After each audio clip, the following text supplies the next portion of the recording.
ندیم رضا کا سلام۔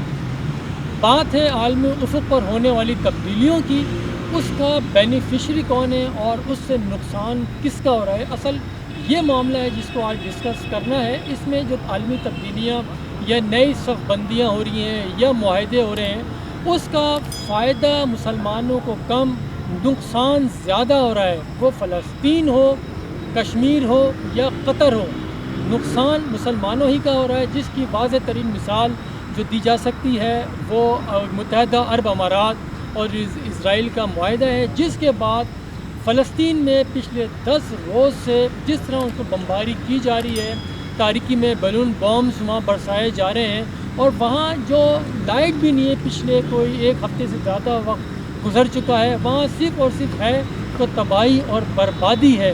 جو رات کی تاریکی میں بم برسائے جاتے ہیں اور ان کے بچے، فلسطینیوں کے بچے ماؤں کی گودوں میں چھپ رہے ہیں، یا جو ان کی جو نسل پروان چڑھ رہی ہے وہ کہیں نہ کہیں کسی ٹیبل کے نیچے چھپ کے، یا جہاں بھی انہیں جائے پناہ ملے، وہ سب سے بڑی جائے پناہ تو ماں کی آغوش ہوا کرتی ہے۔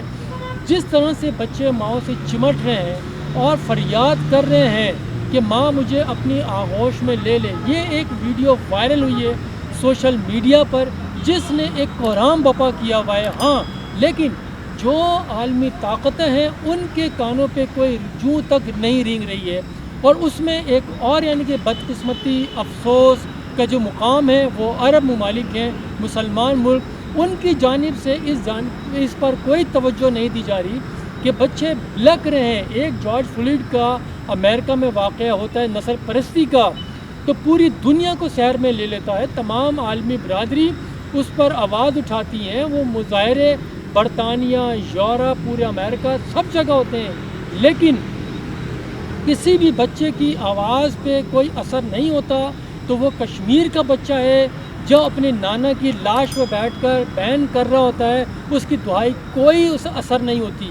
پھر اسی طرح سے فلسطین کے اندر جو ہو رہا ہے، بمبارڈمنٹ ہو رہی ہے مسلسل، بالخصوص عرب اسرائیل معاہدے کے بعد سے جو بمبارڈمنٹ چل رہی ہے، تو بچے بلک رہے ہیں، ان کی داد رسی کوئی نہیں کر رہا ہے۔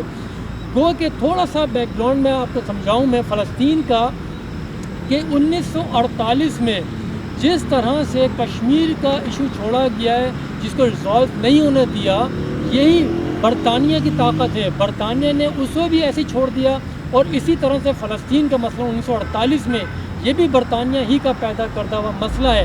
وہاں بھی اسرائیلی مظالم کا شکار ہیں، ان کی ناکہ بندی، اور جو عصر حاضر میں جس طرح سے 2008 سے فلسطینی مستقل ناکہ بندی کے شکار ہیں، قید میں ہیں۔ اچھا، یہی فارمولہ اگر میں جاؤں تھوڑا سا آپ کو کوئکلی، کہ اسی طرح سے قطر کی جو ناکہ بندی کی گئی ہے 2017 جون 2017 میں سعودی عرب نے کی ہے، وہ بھی اسی لیے کہ حماس اور اخوان المسلمین سے تعلق ختم کرنے کا کہا گیا، اور قطر کو اس نے نہیں کیا، اس کی سزا ان کو ناکہ بندی سے دی گئی جو آج تک ہے۔ اسی طرح سے اس میں بحرین، یو اے ای اور دیگر 5 عرب ممالک ہیں جنہوں نے ناکہ بند کیا ہوا۔ اچھا، یہ سلسلہ کہاں سے آیا؟ اسرائیل سے اڈاپٹ کیا گیا ہے، قطر کا بھی۔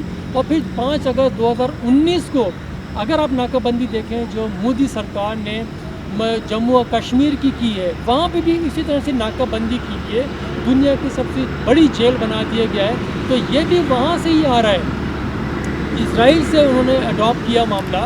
تو ہمیں دیکھنا یہ ہے کہ ہم مسلمان ممالک جا کہاں رہے ہیں، جو نئی صف بندیاں ہو رہی ہیں، بالخصوص یہ جس سے پہلے کہ جارڈن اور ایجپٹ نے اسرائیل کے ساتھ تعلقات اپنے بحال کیے ہوئے ہیں، ان کے ساتھ سفارتکاری ان کی چل رہی ہے، اس کا انہیں فائدہ ہوا ہے یا نقصان ہوا ہے؟ جس طرح سے متحدہ عرب امارات نے ان کے ساتھ معاہدہ کیا ہے، اسرائیل کے ساتھ کہا یہ جا رہا ہے اس سفارتکاری کے نئے دور سے فائدہ ہوگا، فلسطین میں امن ہوگا، اسرائیل ترقی کرے گا میڈیسن کے اس میں اور ٹیکنالوجی میں۔ اسی طرح سے اور دیگر بحرین نے بھی اس کا خیر مقدم کیا، یمن نے کیا۔ تو یہ ان ممالک کو فائدہ ہوا ہے، نقصان پہلے وہ تو دیکھ لیا جاتا۔ جارڈن اور ایجپٹ کا جس طرح سے معاہدہ ہوا ہے، وہاں پہ بھی تباہ کاریاں ابھی تک ہیں، اور پھر اس کے جو اثرات جو فوری طور پر آئے ہیں وہ فلسطین میں ہم نے دیکھ لیا ہے، جو پچھلے 10 روز سے کوئی اس میں رکاوٹ نہیں ہے، کوئی اس پہ آواز نہیں اٹھا رہا، عالمی میڈیا ہو یا مسلمانوں کا میڈیا، کہیں اس پہ آواز نہیں اٹھائی جا رہی۔ تو اس جانب ہمیں توجہ دلانی تھی کہ آخر آیا یہ ہم جا کہاں رہے ہیں؟ مسلمان ممالک جو اپنی صف بندیاں کر رہے ہیں، اپنے لوگوں کو چھوڑ کے دوسروں سے مل رہے ہیں، اور اس کا فائدہ کون اٹھا رہا ہے؟ فائدہ اسی اسرائیل کو اور امریکہ کو ہے اور انڈیا کو ہے۔ وہی ناکہ بندی جس طرح سے فلسطینیوں کی جا رہی ہے، اور وہی بھی قطر کی گئی، پھر یہ یہاں پہ کشمیر میں کیا گیا۔ قطر کی کسی نہ یہودی نہ انڈین نے کی ہے، قطر کی بھی جو ناکہ بندی کی ہے مسلمانوں نے کی ہے۔ وہ اس لیے کی کہ حماس سے تعلق کیوں رکھا گیا تھا؟ اب اسی حماس کو ختم کرنے کے لیے اسرائیل نے اپنے حملے تیز کر دیے ہیں۔ جو فلسطینی ہیں ان کی غزہ کی جو آبادی ہے 20 لاکھ سے زائد کی آبادی ہے، وہ آپ دیکھیں کہ سر انتہائی غربت سے نیچے زندگی گزار رہے ہیں، بجلی ان کے پاس نہیں ہے، پانی بھی زہر آلود وہ استعمال کر رہے ہیں۔ تو اس صورتحال میں مسلمان ممالک کا کردار کیا ہے؟ یا میں یوں کہوں کہ مسلمان ممالک کی تنظیمیں OIC کہاں ہیں؟ عرب لیگ کہاں ہے؟ کیا خدا نخواستہ یہ معاہدہ اس فلسطینیوں کو ختم کرنے کے لیے کیا گیا ہے؟ یہ سوال تو بنتا ہے۔ یہ سوال میرا نہیں ہے، یہ فلسطینیوں کا سوال ہے۔ وہ یہ شور مچا رہے ہیں، وہ یہ کہہ رہے ہیں اس معاہدے سے پہلے بھی ہماری زندگی اجیرن تھی، لیکن ہاں اس معاہدے کے بعد ان کی زندگی بالکل مشکل بنا دی گئی ہے بچوں کی۔